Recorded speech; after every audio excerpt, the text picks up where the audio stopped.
શું તમારું નામ છે? રવિ સાવલિયા રવિ ગિરધરભાઈ. સાવલિયા રવિભાઈ ગિરધરભાઈ. અહીંયા સુરતમાં તમે કયા એરિયામાં રહ્યો છો? Yogi Chowk Balaji residency 301 number. 301 Balaji residency Yogi Chowk, બરાબર ને?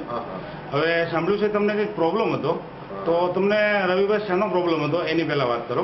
આપણે પેટમાં જે એસિડિટી, ગેસ, કબજિયાત ને ઘણા એવા અંદરના પેટના પ્રોબ્લેમો મતલબમાં તમને હતા, બરાબર ને? હવે આ પ્રોબ્લેમો હતા કેટલા વર્ષથી? 3 થી 4 વર્ષથી હતા. 3-4 વર્ષથી તમે આ પ્રોબ્લેમો સહન કરી રહ્યા હતા, બરાબર? હવે આ પ્રોબ્લેમો સિવાય બીજો તમને કોઈ પ્રોબ્લેમ હતો કે નહીં? હા, આના કારણે ખેલ થતા બહુ. બરાબર છે. ખેલ એટલે એની કોઈ લિમિટ જ નહીં, એટલા ખેલ થતા. માણસો જોવે ને તો એવું લાગતું કે મોઢું હૈડું છે. બરાબર છે. હવે એ ખીલના માટે તમે કોઈ ટ્રીટમેન્ટ કરાવેલી કે નહીં? હા, ખીલના માટે બહુ સારામાં સુરતની અંદર સારામાં સારા ડોક્ટર સાથે ટ્રીટમેન્ટ કરાવી. કયા ડોક્ટર પાસે? આપણે કેવા ભાઈ સખિયા છે, જગદીશભાઈ સખિયા. હા, અને ભીમાણી. હા, ડોક્ટર ભીમાણી. હા, ડોક્ટર ભીમાણી. બંને ચામડીના સ્પેશિયલિસ્ટ ડોક્ટર છે, બરાબર ને? તો હવે આ ટ્રીટમેન્ટ તમે કરાવતા હતા, તો એ ટ્રીટમેન્ટમાં તમારે ખર્ચો કેટલો થતો હતો? 1 ધક્કામાં 2000 રૂપિયા થતા. એવા આપણે 8 દિવસે ને 8 દિવસે જવા. બરાબર છે. દર્શક મિત્રો, એ ઓછું એમ કહેતા કે 3 થી 4 મહિના તો રેગ્યુલર આવવું જ પડશે, પછી તો એની ટ્રીટમેન્ટ લાંબી ચાલે. 3 થી 4 મહિના રેગ્યુલર આવવું પડશે, બરાબર છે? તો આપણે એ ટ્રીટમેન્ટ કરી, કોઈ એટલે 1% ફરક નતો પડ્યો. એ ટ્રીટમેન્ટ તમે 3 થી 4 મહિના રેગ્યુલર કરાવી હતી. હવે રવિભાઈ, ડોક્ટરની ટ્રીટમેન્ટ ચાલતી હતી, એ વખતે તમને ડોક્ટરે કાળજી કઈ પ્રકારની રાખવાની કીધેલી, એવી ભલામણ શું હતી, એ જરા વાત કરો.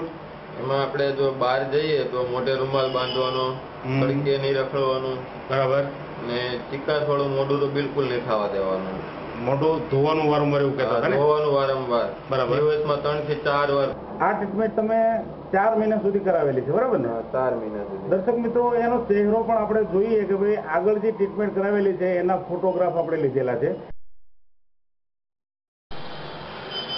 તો આ ટ્રીટમેન્ટ તમે 4 મહિના સુધી કરાવેલી છે, છતાં તમને કોઈ પરિણામ નથી મળ્યું, ખીલનું કે ગેસ, કબજિયાત અને એસિડિટીનું, બરાબર છે? તો આપણે તમારો ચહેરો બી જોયો, આગળના ફોટોગ્રાફ બી જોયા કે ભાઈ તમારો ચહેરો જોતા કોઈને એવું લાગે કે એકદમ વિકૃત ચહેરો છે, અને તમે કહો છો કે ભાઈ ચહેરો જોતા એકદમ ખરાબ ચહેરો લાગતો હતો, બરાબર ને?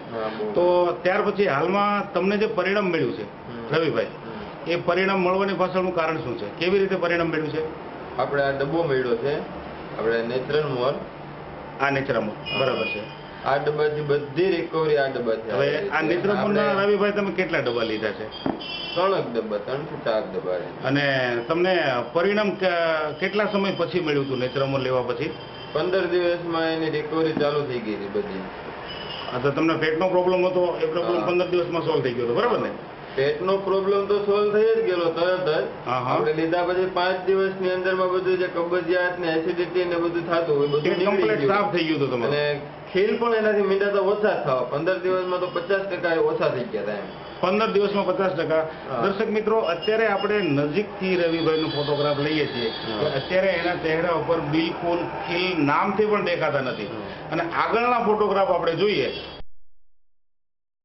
તો આગળના ફોટોગ્રાફમાં કેટલા બધા ખીલ છે, એના આખા ચહેરા ઉપર સોજો આવી ગયેલો છે.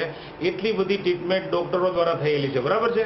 તો આજે યુવાન છોકરા છોકરીઓને ઘણા બધાને તમારા જેવા પ્રોબ્લેમો છે, તો એના માટે રવિભાઈ તમારી શું ભલામણ છે? આ નેચરલ મોર લેવો કે કેમ?